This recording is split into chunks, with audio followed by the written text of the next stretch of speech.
Hello travelers, I'm Timothy French. We're in Rich Square, North Carolina to continue on our quest to visit every town center in the state. So let's get started right here at this intersection, right across from Blue Ridge Paints there.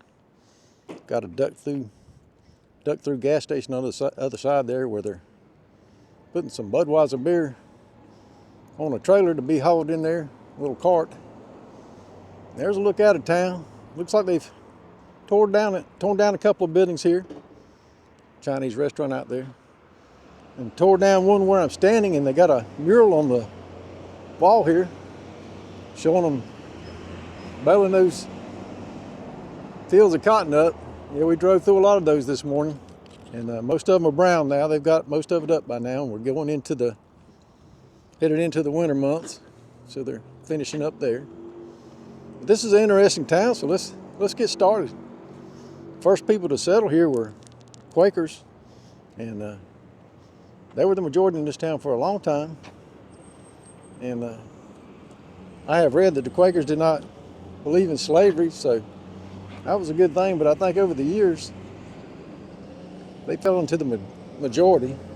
And even though they did, they still helped former slaves get moved into free states. So that's a good thing, and something to check into if you're interested in the history of that. I know in Greensboro, they were talking about the Quakers there as well, and the Underground Railroad and all that. Yeah, town's got all kinds of interesting stories, and we'll talk about them as we go along. We're going to look at these old buildings here. The purpose of these videos is to try to get people to take pride in their town centers again and get together and see what they can do about fixing these places up. I said this in many videos that your town center is the front door to your community, and you want it to look good. And you don't want all these boarded up windows and all. So a lot of buildings here that can be put in use. If they can find the right businesses to be in here and get enough people to come in and support them, that's what it takes. Let's cross over. That's a beautiful house. Right out through there. Yeah, I drove in here from Scotland Neck up to here. It wasn't too far. But in between there's the police department right there, I guess. What it says. Okay, they're using these buildings, that's good. But yeah, in between there, beautiful homes and houses. You know, you come in these towns, and I only show the town center because that's what I'm focusing on. And I don't go out to the neighborhoods much, unless the town's small, and then I'll take a drive through there. But, you know, people just look at these videos and go, oh, that looks like a poor place to live or something like that. But it's not. It's just the town center looks bad because everybody's going out and shopping the big chains and all that. So hopefully I can convince people to turn things around in these towns and help them to get fixed back up and get the windows and businesses doing good. A lot of towns have already done that.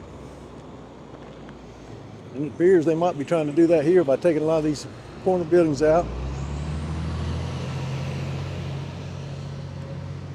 Well, like I said a minute ago, the town's full of interesting stories. One of them involved a man named Godwin Bush, who escaped a lynching by a white mob back in the day. And it went to court, and two grand juries refused to indict the 7 white kidnappers, which is crazy to think about and a shame. Well, that didn't set too well with a local pastor and businessman named Paul Bishop, who promoted a black-led boycott of all the white-owned businesses in Rich Square. And it had the effect of putting many of them out of business. And that's what's great about America. Your money says a lot, and if you make your customers mad, you ain't going to have a business before long. And a lot of businesses today who try to go against what the majority of their customers believe and want end up going out of business the same way. So that was good they did that. And I think everybody over time has seen the wrongs and the way that was done by me, and that's a good thing. So yeah, you got all these buildings here that could be used. Halifax is not far from here, and the lady went in there and bought all the buildings and fixed them all up, and that's a beautiful town. I've already did a video on that, so if you want to check that out, go ahead and see what they've done over there. It's nice. Yeah, all this string of buildings here needs to be worked on. It says vintage right here. I don't know. It looks like it might still be open. Yeah. I don't see any hours on it though. Kindred Experience Consignment. Okay. Well, that's good. Make sure you support them. What's around this corner? American flag. I love that. See, there's some nice houses right there.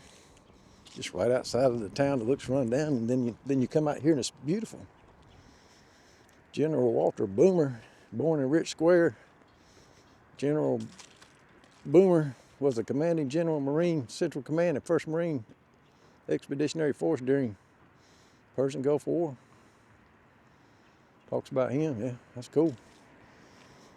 Another story about a military man. This is Short Street here, by the way, by this church. Let's cross over. Another story that happened here occurred on July 26, 1959, when Lieutenant Colonel William Rankin was flying over the area at 47,000 feet. An airplane was lost all power, causing him to have to inject. And that there is where this story begins. Because not only did he have to eject and parachute to the ground, he had to inject and parachute to the ground from 47,000 feet through an intense thunderstorm of hail and winds for the next 40 minutes. Can you imagine? Down currents and up currents and hail. I mean, he must have thought his parachute was going to get torn all apart and he was going to die at any minute. So yeah, that was a crazy story. Said after the most prolonged and fantastic parachute descent in history, he eventually landed near Rich Square, from where he was rescued by a local farmer. I'm gonna tell you what, for him, I have flown through a thunderstorm in a plane before, and it's not any fun in the plane, so I can't imagine what it would have been like in that parachute. The story he had to tell was something else, I'm sure. Looks like they took a building down right here. Let's look at the other side. Yeah, got one here. What is this? Open, whatever it is. What is this? Looks like another drugstore here. That's the second. Scotland Next still have their drugstore, and they got this one here. It's a pharmacy. That's awesome. They got that in town. Here's a building that's empty that can be used. Another notable people from this town. One was called George, it's like Holman. He was an American Army inventor, and he invented an automatic landing system for airplanes. And then there was another man, Charles Jenkins. He was an American Army defector in 1940. He decided he was getting worried about being in the war, Vietnam War or something other like that. I can't remember exactly, but he decided he was going to defect and crossed over into North Korea. And I'm assuming he thought he was going to get taken prisoner and then traded back to America for maybe a hostage swap or something like that. But that didn't happen. For the next 39 years, they held him in North Korea in prison and tortured him, did all kinds of stuff. So that didn't work out too good. Sometimes plans don't go as expected, I assume. I thought that was interesting. Yeah, what a life. Thought you was going to go be a defector and get back home in no time, and you ended up in prison 39 years in North Korea. Wow. All right.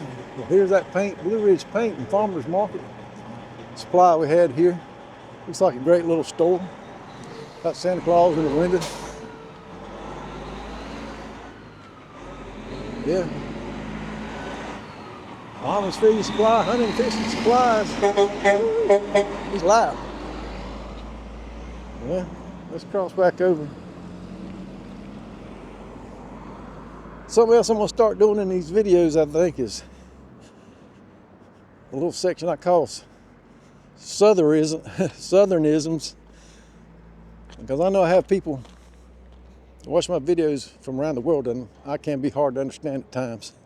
And so I'm going to start throwing a word or two in there here in these videos, and maybe that'll help you understand some of the things that I'm saying that people say, how they say them in the South anyway. And there are a lot of them. And having said that, the word of them is something a lot of people say in this area or down in the South, and I say it a lot, and it just means of them. So if you hear me say a lot of them, that means of them. So I want to mention these words here and there through some of these videos, and if y'all like it, give me a thumbs up on it. If you don't, tell me you don't like it. We won't do them anymore.